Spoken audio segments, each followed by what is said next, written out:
Good day and welcome to Motoro's Music. I am Jeff Thiel, the host of the channel. Today we got another double cut, this one being from IYV.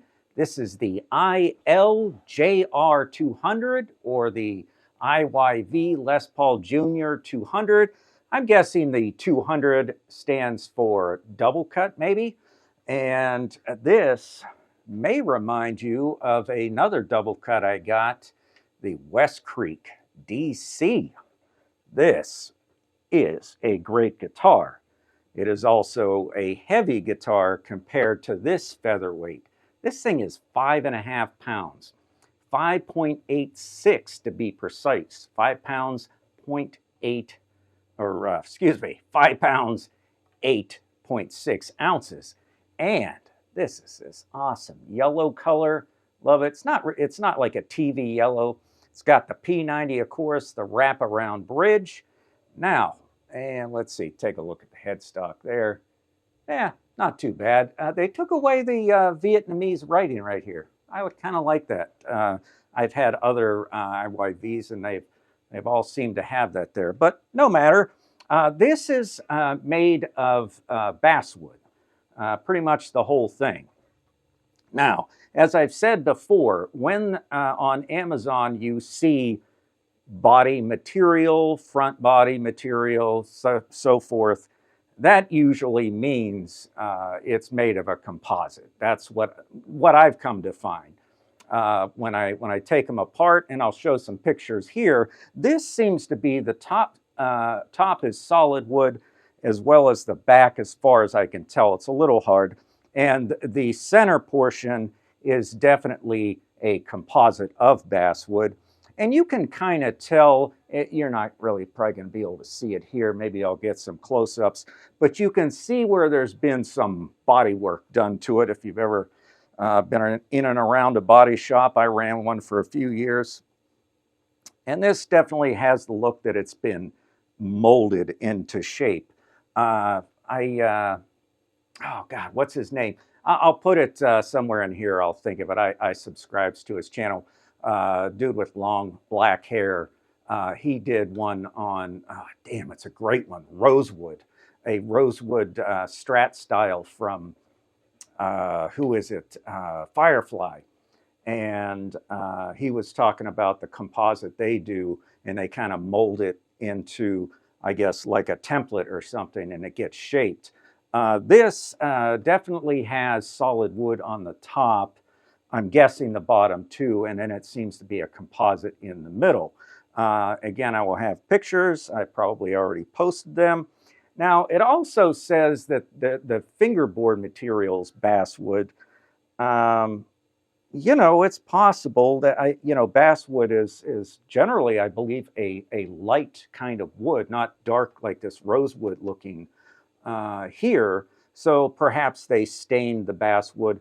I'm not sure. It really looks nice. Let's see if we can get that on there. Maybe I'll have to come in on that or take a picture. The frets, they are not the ball end frets that we see in a lot of these budget guitars. But they are, they feel pretty good. There's none of them are sharp. The last guitar I had was from Grote, and I had to do a little bit of work on those frets, but these seem to be pretty good. The nuts, I guess it could be bone. I don't believe it says, so it might be plastic. It's hard to tell. And the typical run-of-the-mill, real cheap tuners. These in particular, I'm not too fond of. This would be one that if I was going to keep this, I would probably replace them. They do feel gritty and seem to have some oxidation on them as well, some pitting. I've seen that before in an IYV guitar. I think they kind of sit around on probably a cargo ship for a while. Those, I'm sure, are probably damp and dusty, so no surprise there. But they work well enough, but they're not real great. Also, I noticed I might have to do some work on the nut. it starts to catch in there, and I hear some pinging. It sounds like it's coming from the bridge as well, so I may have to do a little bit of maybe a little file work there and try and smooth this out. I have done nothing to this as far as, you know, like I said, I didn't have to do any fret work, but I've done nothing to it except tune it up.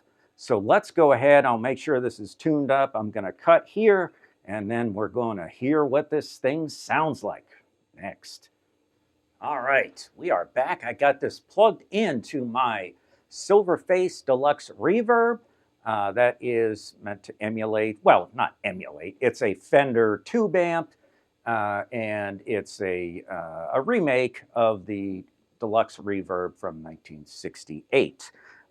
So currently, I have it in there dry. I'm going to work Reverb in through the TC Electronic Hall of Fame 2. I got it on the church setting. We're taking it to church. I also have a Boss SD1 Super Overdrive and a Boss Blues Driver. And I've got, oh man, I just got some great pedals coming here. I'm having to throw this one in here as a boost. It's the Catlin bred from right here in Portland, Oregon, Epic Bias. I had to get that right. Now, I always say Epoch. This is EPOCH. I hear it say Epic for people in the United States, perhaps in Canada. I am in the United States. But then I hear it pronounced Epoch. To me, you know, Epic is EPIC. This is EPOCH. To me, that's Epoch, but I hear it Epic. So I'm going to say Epic Bias. Enough of that crap. Let's get to the pedals. Not crap, it's amazing. So it is a basic boost. But first, we're just going to get a taste of this P90 just straight into the Deluxe Reverb. I got two SM57s close mic'd. One is just right of center, and one is just right of the left edge of the speaker, if that makes sense. So here we go. No pickups to choose. I've got the volume and tone all the way up. We're just going to leave it that way. Here we go.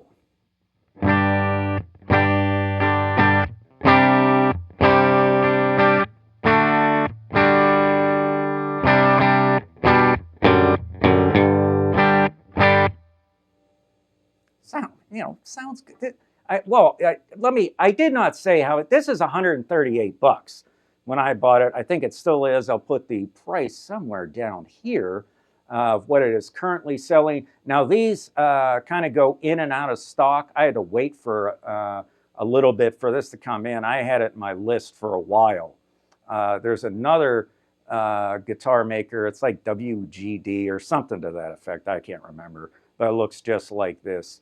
And I'm waiting to get that one. It's another double cut. So I will have an affiliate link in the description. If you should choose to buy this, please click the link. I do get a whopping 3% commission. So that would be, I don't know, what about $3 and, what is that, 90 cents, $3.09? I don't know. Either way, it helps, and I greatly appreciate it. If you use the link, don't buy the guitar, but, you know, get some, I don't know, transparent underwear, you know, whatever. I'm not going to judge. Whatever you buy, I get a commission if you use that link. Anyways, so let's turn on a little bit of reverb. Oh, that's just a sprinkle there. All right, let's give this a listen with some reverb.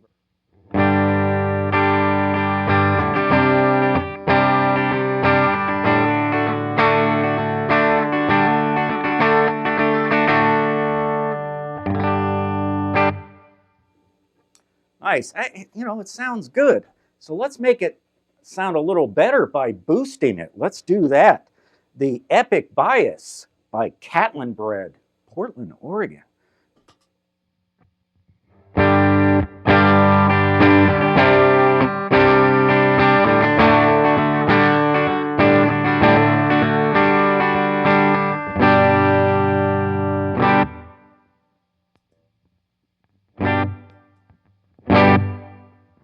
Definitely a nice boost. God, I love that pedal. I got two others from them. I got their Vario boost, And I got the RAH, Royal Albert Hall. I'm going to be recording some videos for those. Absolutely love them. Sub 200 pedals too, I'm telling you. All right, now let's give it more boost and go with a Super Overdrive by Boss. Dry my hands off.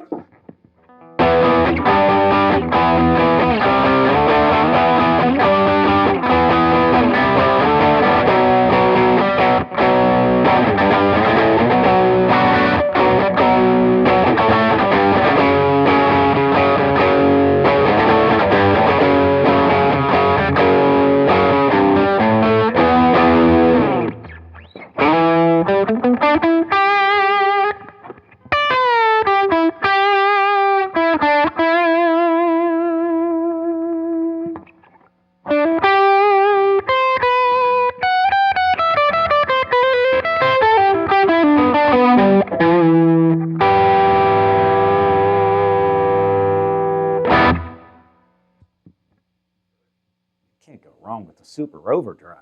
But if you have a piece of junk guitar, it's not going to sound any good, I don't think. This thing, this Soap Bar P90 here, sounded good. Now, what I have here is the Blues Driver. Now, they're different, the SD1, and this is the BD2. I don't know what's the BD1. This has gold letters and the little gold on it. Maybe that's the difference. But what I did do is I turned the gain up more on this one. That way I can kind of just jack it up a little bit here. So here we go with the Blues Driver with the IYV double cut.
I couldn't remember how the rest of any of that went, but this thing, damn, I think I got another winner here. Another winner. I mean, and this thing, remember, this is 5.5 pounds. I mean, you could play this now. You're going to have a little bit of, obviously, some headstock or neck dive, whatever you want to call it. It certainly is biased towards this end. Yeah, this is a great guitar. The tuners kind of suck. The frets are great. Totally smooth. This is one I will see. I put Grovers on this, these little kidney beans. Great tuners. They're about $40. I'll probably buy a set for these. Yes, for 138 bucks, I highly recommend this thing, especially if you got back problems or neck problems like I do, and having a 5.5 pound guitar is kind of refreshing. But this is great. I hope you found this entertaining. I don't want to go on any longer because my videos tend to go on too long anyways. But highly recommended. Remember to subscribe to the channel, fake out, and like if you like this video. I really appreciate all of you that watch and comment. Please throw some comments in there. Tell me what you think, and remember, keep rock alive.